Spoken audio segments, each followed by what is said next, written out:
Hey YouTube, this is Cushion 1990's assistant again, and like I said in my last video, I'm gonna show you my Earth Atonement uh, set to Earth theme deck. Um, so you see right now I have some cards out that's in my Earth Atonement deck, right? You see I have Flame Guard Recruit, and the thing is I'm gonna give you a brief know what the ability is as quickly as possible, or as briefly as possible. So, um, you see, Filling Guy Recruit's ability is that, Filling Guy Recruit is a one, is a man cost is 1, HP is 2, and the attack point is 0. But the cool thing about this card, though, it may be worthless at first, right, in the battle, but its special ability is that if a creature, an enemy creature is on a water field, right, if you attack them, they get a +2 attack power, which is really good. You can see like I know you won't be able to see the positions and stuff, but where they attack or how they attack too. But like I said, I'm trying to do the best I can. Sorry about the blurry position spell. Behemoth Terraformer. I like this card. This is like my second favorite because when Behemoth Terraformer, has a good amount of HP, right? And the mana cost is 4, and attack power is 2, and HP is 4. Basically, this card is good though because this card has the ability to switch fields, but only if Behemoth Terraform attacks an enemy creature. Basically, if it attacks a creature, like say on a wood field, my Behemoth Terraformer is on a water field, right? If it attacks it, right, it switches, which is also good to gain the upper hand on your opponent. Frost Guards are Frost Guards has a mana cost of 2 and 3 HP and 1, and basically they can just block. If they get attacked by 5 creatures, they can just get a perfect dodge, which is really good. Flaremonger, Flaremonger has mana cost of 3 and 4 HP and 1 attack power. You see my other Frost cards, right? Oh, I meant to got the Flaremonger's ability. Basically, Flaremonger's ability, if the two field, basically it adds 2 to the summoning cost of any creatures that has on 2 fields, which is also really good. But it depends how you use it. There's my other Frost guards. Behemoth's like a 50-50 chance. Cause see what happens is that after time it changes into its like double gang, which you see right here, which I can put you right. Yeah, see. See my Flame Guard Recruit. Flame Lizard Commander is really good too, but got its weak spots. Man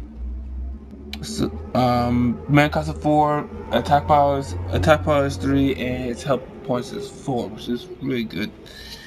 Flame Novice, attack power is 1, HP power is 1, and his attack power is 1. So that mana cost is 1 too. So yeah. In my Cloud Runner Marauder, which I showed you in my first video. So you already know here. And these are my skeletons. I call them skeletons because like they're warriors. So Navigus Warrior is a mana cost of 3 and attack power of 2 and HP is 2.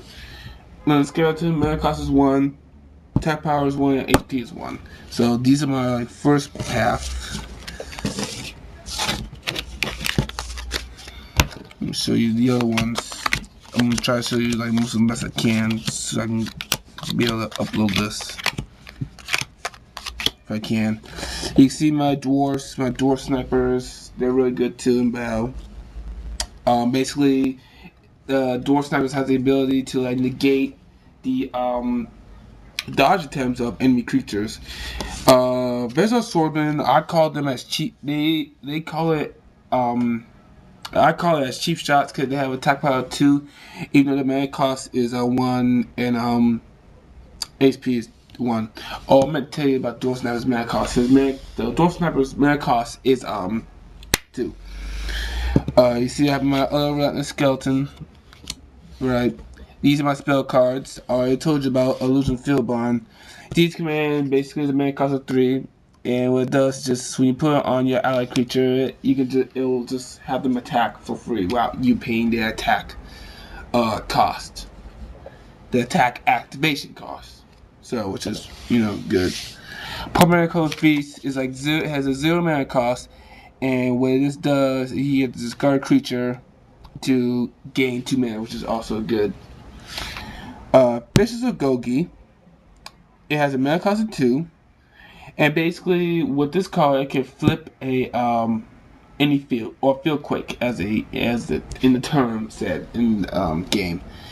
Basically, if you put it on the any field, right, the field will flip to its opposite side, so which is also really good. Festival of Earth is really good. So, Festival of Earth, basically, if you have to discard 2 cards in hand, one has to be an Earth creature and one non. And basically, all the other fields besides the Earth fields gain, as the activation, as their summoning cost of 3, which is useful at times. But like I said, for this, it depends how many you use it. This is Dwarf Battle Buggy. Mana cost is 3. Attack power is 1 plus, because its ability, if it's like farther away to the opponent's creature, if my dwarf battle buggy is on an earth field and my enemy creature is on a wood field, basically if it attacks, right, it gains a +1, which is really good. And any dwarf that's next to my dwarf battle buggy gains decoy, and so does the enemies gain decoy. So that's my that's the second half. I'm going to show you the rest of it.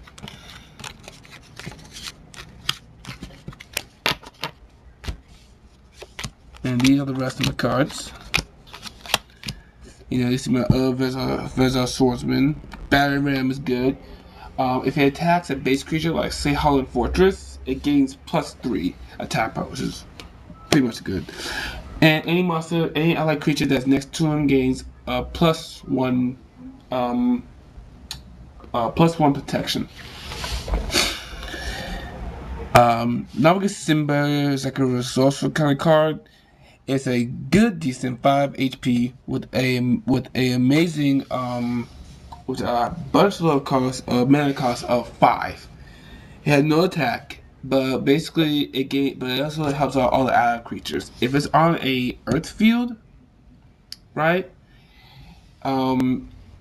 If each time my creature gets destroyed, I gain mana for each undead in my graveyard, which is like my Navigus Warriors. My Navigus Warrior and my Relentless Skeleton, are undead. So I gain that much mana for how many undead in my graveyard.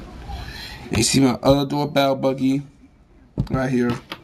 This is my favorite card I was talking about, and the reason why it's this is that Bounce 2 Sentinels a special ability against attack power equal to the number of undead monsters in my graveyard.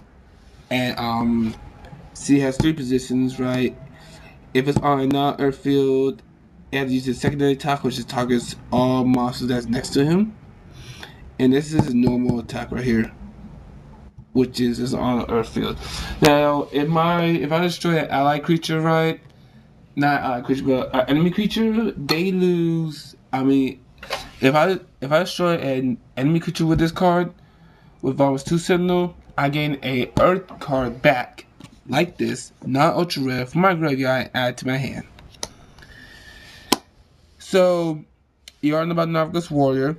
Oh, by the way, Relentless Skeleton gives resurrection if it's on a non-earth field, and Navigus Warrior gains.